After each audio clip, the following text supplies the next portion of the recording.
এইখানে যে দোয়াটা আছে, এই দোয়াটার মানে যদি জানেন আপনি, তাহলে আপনি নিজে লজ্জিত হয়ে যাবেন। কেমন লজ্জিত হবেন?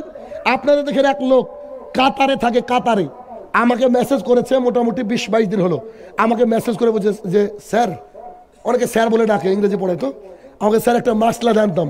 বলেন, মানে লিখেছে ও হোয়াটসঅ্যাপে। আচ্ছা বলেন।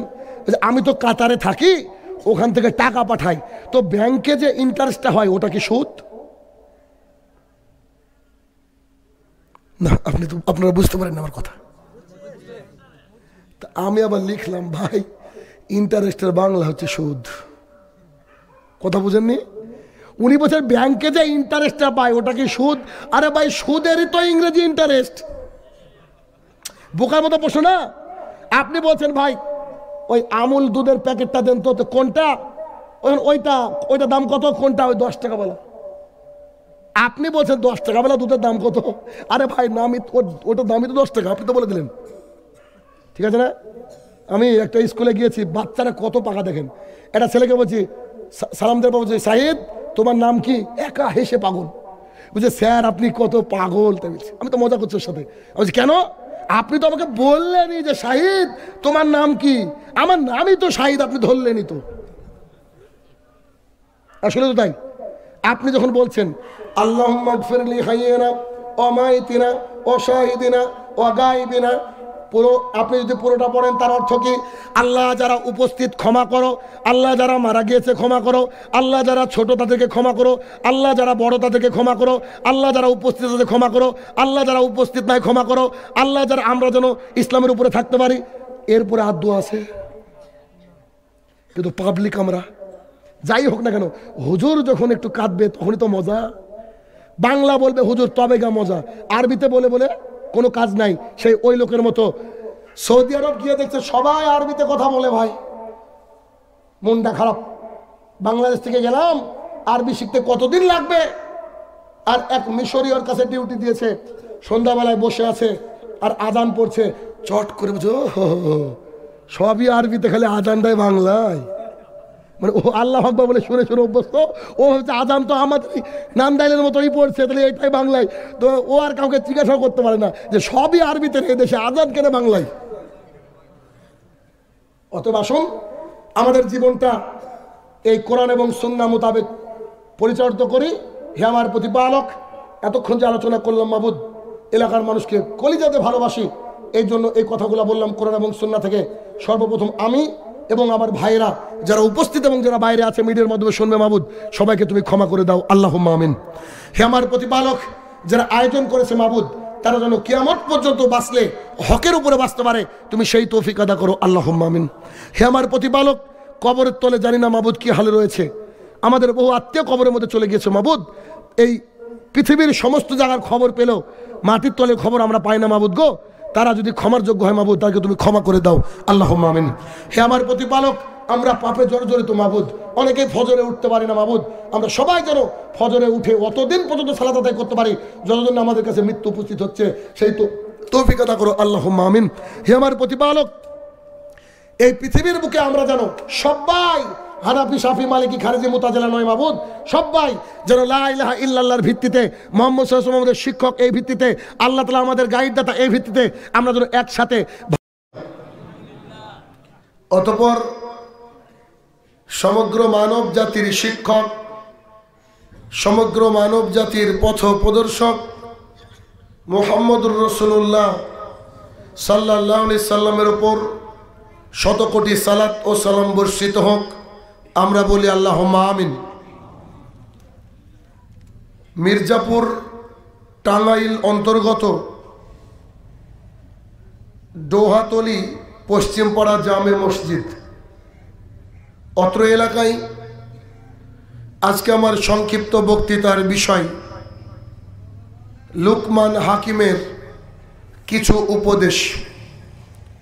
উক্ত বিষয় তথ্য এবং তত্ত্ববহুল আলোচনা করার চেষ্টা করব ইনশাআল্লাহুল আজিজ। সন্ধ্যা থেকে এই পর্যন্ত অনেক আলোচনা শুনেছেন,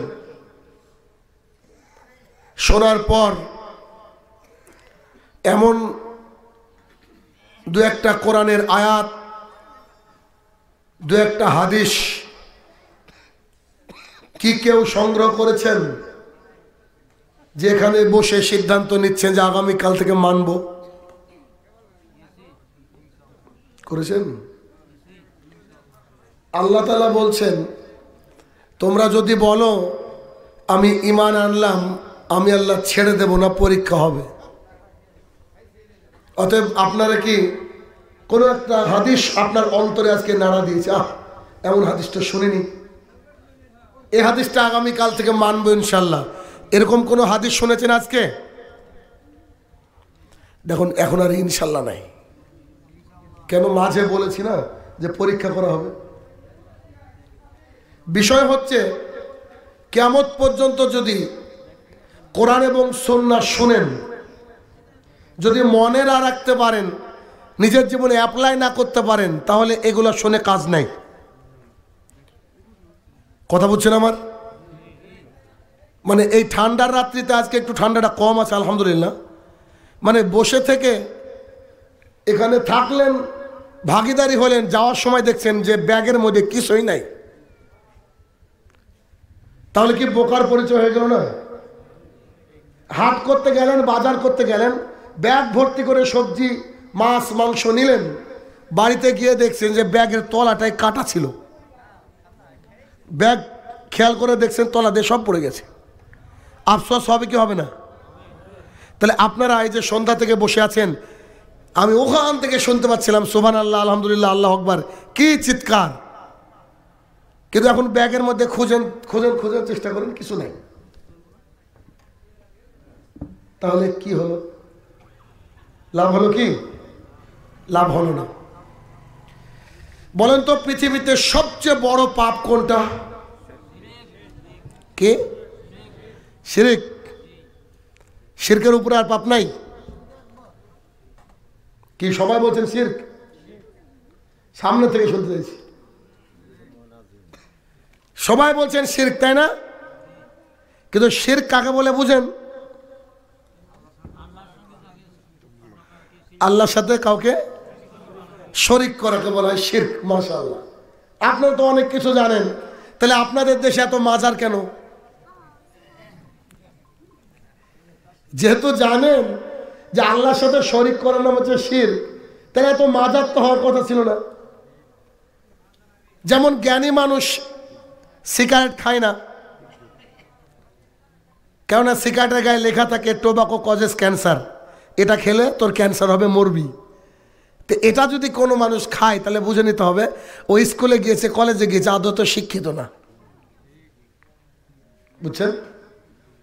তাহলে শিরক আমাদেরকে ভালোভাবে বুঝতে হবে।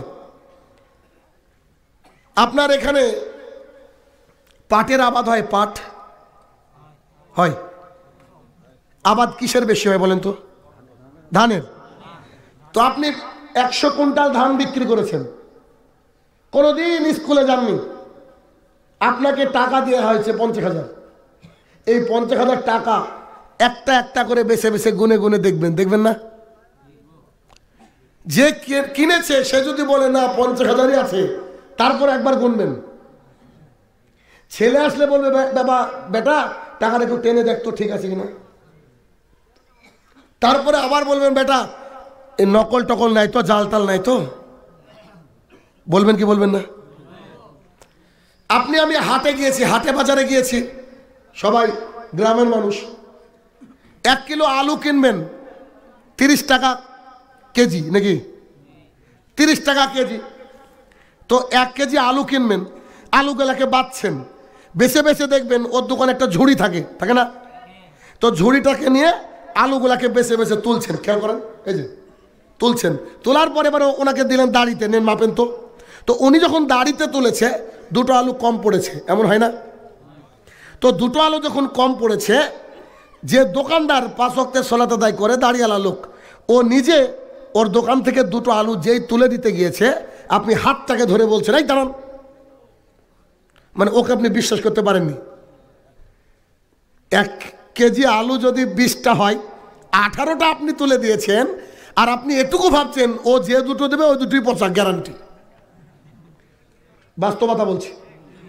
30 টাকা কেজি আলু কিনতে গিয়ে আমরা যেভাবে যাচাই বাছাই করি, জান্নাতে যাওয়ার যে রাস্তা, সহিহ সুন্নাহ, কোরআনুল কারীম, ইসলাম, এই ইসলামকে আমরা অত যাচাই বাছাই করে গ্রহণ করি না। হুজুর বলে দিয়েছে মানে ওটাই ফাইনাল, কিন্তু আমরা এগুলোকে যাচাই বাছাই করি না। অতএব ধর্ম নিতে হলে যাচাই বাছাই করে নিতে হবে। রাস্তার হকারকে দেখলে মনে হয় এমবিবিএস ডাক্তার, কিছুই জানে না, তাই না? ক্যানভাসারকে খেয়াল করেননি? এমন ভাবে বলবে আমার এই পাউডার খেলে আপনার আর চুলকানি থাকবে না। অথচ ডার্মাটোলজি কত পড়াশোনা করে একজন ডাক্তার স্কিনের বিশেষজ্ঞ হওয়ার পর ট্রিটমেন্ট করেন, ভয় করেন কোন ওষুধটা দিব কোন ওষুধটা দিব না, কিন্তু ক্যানভাসারের কাছে সব সেম। তো ধর্ম আজকে মহা বিপদের মধ্যে পড়ে গিয়েছে। এই ধর্মটাকে ঠিকঠাক করে যাচাই বাছাই করে নিতে হবে। রাজি আছেন? আল্লাহ সুবহানাহু ওয়া তাআলা কোরআনুল কারীম 114টা সূরা দিয়ে সাজিয়েছেন। তন্মধ্যে একটা সূরার নাম হচ্ছে সূরাতুল লুকমান। লুকমান নামের একজন ব্যক্তি ছিলেন যিনার ছেলের প্রতি উপদেশ আল্লাহ তাআলার ভীষণ ভালো লেগেছে। আল্লাহ সুবহানাহু ওয়া তাআলা তার ছেলেকে দেওয়া বাবার উপদেশগুলো কোরআনুল কারীমের মধ্যে লিপিবদ্ধ করে দিয়েছেন। লুকমান হাকিম তার ছেলেকে অনেক উপদেশ দিয়েছেন, তার মধ্যে আমরা কয়েকটা উপদেশ শুনব। এই রাস্তা দিয়ে আসতে গিয়ে একটা জায়গায় অনেক বড় একটা খাদ রয়েছে, গর্ত রয়েছে। আপনার ছেলে ওই দিক দিয়ে স্কুলে যায়। ছেলের 18 বছর হয়ে গিয়েছে, তারপরে সন্তানকে বলেন যে বেটা তুমি যখন রাস্তা দিয়ে হাঁটবা, ওই যে তোমার চাচার বাড়ি, চেয়ারম্যানের বাড়ি আছে না, ওখানে একটা গর্ত আছে বেটা, ওই জায়গাটা দেখে হাঁটবা। বলেন কি বলেন না? কারণ মা বাবার কাছে ছেলে তো বড় হয় না কোনোদিন। ছেলে পাইলট হয়ে গেছে জাহাজের, তারপরে যদি সাইকেল নিয়ে বাজারে যায় তো বাবা বলে বাপ এক সাইড দিয়ে চালাবা, বলে না? তাহলে আপনি আপনার ছেলেটা যেন ওই খাদের মধ্যে না পড়ে তার জন্য নসিহত করেন। তাহলে আপনার এই যে ইসলাম, এই ইসলামের বিষয়টা যেখানে খানাখন্দক রয়েছে, খাদ রয়েছে, সেই বিষয়টা কি মানুষকে, আপনার ছেলেকে জানাবেন না? জানানো দরকার। লুকমান হাকিম তার ছেলেকে বলছে ইয়া বুনাইয়া, ও আমার কলিজার টুকরা। ছেলের নাম রেখেছেন আব্দুল্লাহ, ছেলের নাম রেখেছেন আব্দুর রহমান, ছেলের নাম আরো কত কিছু রেখেছেন। রাখার পর এখন ছেলেকে ডাকছেন আব্দুল্লাহ, ছেলে শুনে না। আবার আব্দুল্লাহ, না ছেলে শুনেই না। আবার আব্দুল্লাহ, এরপরে কি বেরোবে আপনার মুখ দিয়ে? বুঝতে পারছেন কি বেরোবে? খারাপ ভাষায় ছেলেকে সম্বোধন করে, তাই না? তো দেখা যাবে নাম আব্দুল্লাহ হলে আব্দুল্লাহর সাথে হর্ষই যোগ করে দেবেন, নাহলে দীর্ঘইকার যোগ করে দেবেন, নাহলে আরো নাম রেখেছেন কুদ্দুস, বলবেন ওই কুদ্দুসি, বলেন না? তো এইরকম ভাবে আমরা আমাদের সন্তানদেরকে ডাকি। লুকমান হাকিম তার ছেলেকে বলছে ইয়া বুনাইয়া, ও আমার কলিজার টুকরা, আমার আব্বাজান, তোমাকে কিছু কথা বলি, শোনো বেটা। বলেন। লা তুশরিক বিল্লাহ, আল্লাহর সাথে শিরক করো না। ইন্না শিরকা লা যুলমুন আযীম, শিরক হচ্ছে সবচেয়ে বড় পাপ। কোন ব্যক্তি যদি শিরক করে, খাস তওবা ছাড়া পৃথিবীর বুকের এই মায়া ত্যাগ করে, অর্থাৎ মারা যায়, তার থাকার জায়গা জাহান্নাম। সূরা নিসা সূরা নম্বর 4 আয়াত নম্বর 48 এবং 116। আবু হুরায়রা রাদিয়াল্লাহু তাআলা আনহু বলেন, আনাস রাদিয়াল্লাহু তাআলা আনহু বলেন, রাসূলুল্লাহ সাল্লাল্লাহু আলাইহি ওয়াসাল্লাম বলেছেন, আল্লাহ